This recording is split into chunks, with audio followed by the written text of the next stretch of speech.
ওকে, মানে স্পেশাল থালি। হ্যাঁ চিকেন চাপও আছে। চিকেন বলতে গেলে কম্বো একদম চিকেন চাপ, এই কাজু পেস্ট। কালারটাই কিন্তু অন্যরকম এসছে, মানে অনেক লাল লাল লাল থাকে। হোয়াইট হয় চিকেন চাপ, একটা হোয়াইট হয় একটা রেড হয়। আমরা হোয়াইটটা একটা বেশি ভালোবাসি, এটা লোক পছন্দ করে। আচ্ছা, আর রেটটা দেখলেই কিরকম একটা নেগেটিভ রেট। শুধু চিকেন চাপ নিলে কেমন দাম? 45। 45। আর বিরিয়ানির সাথে?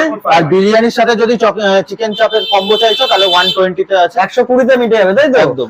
আচ্ছা, তা হচ্ছে এখন আমাদের এখানে গরমে যা পরিস্থিতি, চিকেন বিরিয়ানি তবুও মানুষের একটা মানে চলে যায়, কিন্তু মাটনে হচ্ছে প্রচুর পরিমাণে সেই হচ্ছে প্রবলেমটা হয়। তো গাইস হাড়ি কাটা হচ্ছে এখন।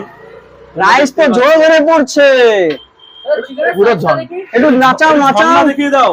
আলুর সাইজ তো এখানে ও। সাইজটা বড় বড়। ওটা 2 পিস হবে, 2 পিস হবে। মাঝখানে পিস আছে।